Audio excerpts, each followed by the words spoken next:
আসসালামু আলাইকুম সম্মানিত দর্শক সকলকে অনেক অনেক শুভেচ্ছা জানাচ্ছি। আমাদের অনেক পুরুষ ভাই আছেন, দেখা যাচ্ছে তারা একটা কমন সমস্যা ভুগে থাকেন বা ভুগতেছেন, সেটা হচ্ছে যৌবন শক্তি কমে গেছে, কোনোভাবে স্ত্রীকে হ্যাপি করতে পারছেন না, দাম্পত্য জীবনে কলহের সৃষ্টি হচ্ছে।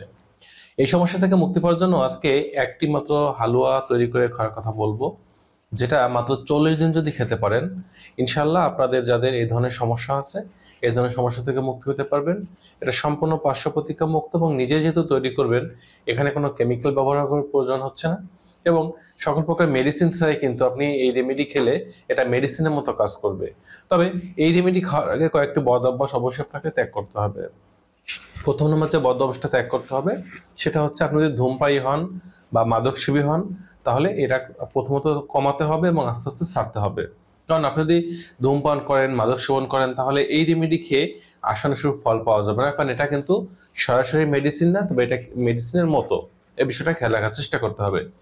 দ্বিতীয় নম্বর যে কাজটা করতে হবে সেটা হচ্ছে অনিয়ন্ত্রিত জীবনযাপন করা, অর্থাৎ টাইম মতো খাবার না খাওয়া, আর অতিরিক্ত রাত জাগা এবং পানি কম খাওয়া, এই যে যে বিষয়গুলো আছে এগুলো একটা নিয়মতান্ত্রিকের মধ্যে চলে আসতে হবে।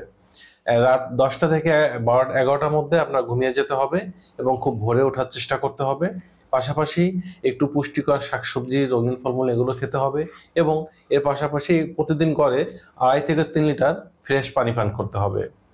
তৃতীয় নম্বর যে কাজটা করতে হবে, যদি আপনার পর্ন ফিল্মের প্রতি আসক্তি থেকে থাকে, তাহলে পর্ন ফিল্মের প্রতি আসক্তি কমাতে হবে।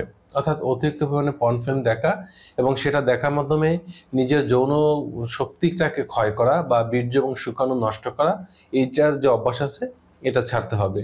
এবং অনেক পুরুষরা বলে থাকেন যে আমি বিবাহ করেছি, আমি এখন পর্ন ফিল্ম দেখি না, আগে দেখতাম, কিন্তু এখন আমি টোটালি স্ত্রীকে সময় দিতে পারছি না বা আমার দ্রুত বীর্যপাত করছে। সেই সকল পুরুষরাও এই আজকের রেমেডি যদি নিয়মিত 40টা দিন খেতে পারেন, ইনশাল্লাহ এই সমস্যা থেকে মুক্তি পাওয়া আপনাদের সম্ভব হবে। 4 নম্বর যে কাজটা করতে হবে সেটা হচ্ছে, শুয়ে বসে থাকার যে অভ্যাস আছে এটা পরিহার করতে হবে।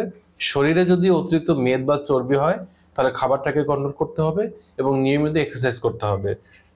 এই উপায়গুলো, ন্যাচারাল উপায়গুলো অ্যাপ্লাই করে কিন্তু আপনি চাইলে আপনার যে অতিরিক্ত ওজন আছে এটাকে আপনি নিয়ন্ত্রণ করতে পারেন, অর্থাৎ অতিরিক্ত ওজনটা কমাতে পারেন। এবার আসি যে আপনাদের এই সমস্যা থেকে মুক্তি পাওয়ার জন্য যে হালুয়াটা তৈরি করে খাবেন, এটা তৈরি করতে আপনাদের কি কি উপাদান প্রয়োজন হবে। এটা তৈরি করার জন্য প্রথমত আপনাদের যেটা নিতে হবে, আপনারা একটি দেশি মুরগি ডিম নেবেন এবং এই ডিমের শুধুমাত্র কুসুমটুকুন নেবেন, সাদা অংশটুকুন নেওয়ার প্রয়োজন নেই এই রেমেডির মধ্যে। তো আপনারা প্রথমত যেটা নিলেন, একটি দেশি মুরগির যে কুসুমটুকুন নিলেন, এবার এই কুসুমের সাথে আপনারা অ্যাড করবেন সমপরিমাণ খাঁটি ঘি। প্রথমে কাজটা হচ্ছে, সমপরিমাণ ঘাটে ঘি এটা আপনি কড়াইতে বা একটা পাত্রে দিয়ে জাল দিতে শুরু করুন। এর মধ্যে আপনি এই যে যে ডিমের কুসুমটা নিয়েছেন, এই ডিমের কুসুম এবং এর সাথে নেবেন আপনি সমপরিমাণ মধু নেবেন। অর্থাৎ যদি ডিমের কুসুমটা আপনার আনুমানিক 1.5 থেকে 2 চামচ হয়, 1.5 থেকে 2 চামচ পরিমাণে ঘি এটা আগেই চুলায় কড়াইতে দিবেন এবং এরপরে সমপরিমাণ মধু, অর্থাৎ 1.5 থেকে 2 চামচ মধু ডিমের কুসুমের অনুযায়ী মধু নেবেন এবং সবশেষে অ্যাড করবেন আপনি আহ, দেশি যে পেঁয়াজ আছে এই পেঁয়াজের যে রস এটা নেবেন।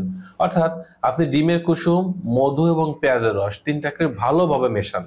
মিশিয়ে আপনি প্রথমে যে কড়াইতে ঘি দিয়েছেন, এবার এই ঘিয়ের মধ্যে আপনি এই উপাদানগুলি সুন্দরভাবে দিয়ে দিন, দিয়ে সুন্দরভাবে জাল দিতে থাকবেন।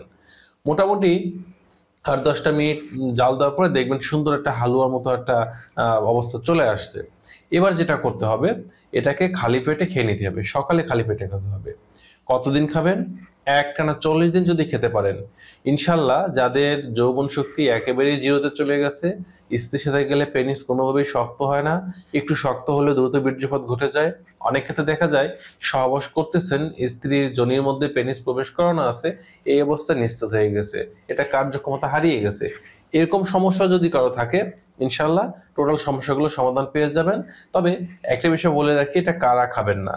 হ্যাঁ, যদি কারো অতিরিক্ত পরিমাণে হাই প্রেশার থাকে এবং যদি তার হার্টে কোনো জটিলতা থাকে বা তার এই খাবারগুলো খাওয়ার প্রতি যদি কোনো সমস্যা থাকে, তাহলে তারা খাবেন না। এটা ছাড়া যারা দেখা যাচ্ছে স্বাভাবিক অবস্থা আছেন, যাদের বড় ধরনের কোনো প্রবলেম নেই, তারা খেতে পারেন। এখানে অনেকে বলবেন যে আমি তো ডায়াবেটিসের রোগী, আমি এই মধু দিয়ে খেতে পারবো কিনা। তাদেরকে বলবো হ্যাঁ, আপনি যদি ডায়াবেটিসের রোগী হন সেক্ষেত্রে আপনি কালো জিরা ফুলের মধুটা নিতে পারেন। তাছাড়া মধুটা যদি প্রাকৃতিক বা অর্গানিক হয় সেক্ষেত্রে কিন্তু আপনার ডায়াবেটিসের তেমন একটা ক্ষতি করে না, কারণ মধুতে যে সুগারটা আছে এটা কিন্তু ডায়াবেটিসের ক্ষতি করে না। আর তাছাড়া ডায়াবেটিস যদি আপনার কন্ট্রোলে থাকে, যে আপনি মেডিসিন খাচ্ছেন কন্ট্রোলে আছে, সেক্ষেত্রে কিন্তু আপনি এটা খেতে পারেন, এটা নিয়ে দুশ্চিন্তা করার কিছু নেই। তো বন্ধুরা, এইভাবে যদি আপনারা মাত্র 40 দিন খেতে পারেন তাহলে উন্নতিটা নিজের অনুভব করতে পারবেন। তো যারা অলরেডি চিন্তা করছেন যে আজকে থেকে এই রেমেডি খাবেন, খাওয়ার পরে কতটুকু উন্নতি হলো, অবশ্যই কমেন্ট বক্সে আপনারা কমেন্টস করতে ভুল করবেন না। আর ভিডিওটি ভালো লাগলে এবং যদি আপনার জানা মতে কোনো ফ্রেন্ড সার্কেল থাকে যারা এই ধরনের সমস্যা ভুগতেছেন তাদের মধ্যে শেয়ার করতে ভুল করবেন না। আর সকলে সুস্থ সুন্দর জীবন কামনা করছি। আজ এ পর্যন্তই। আল্লাহ হাফেজ।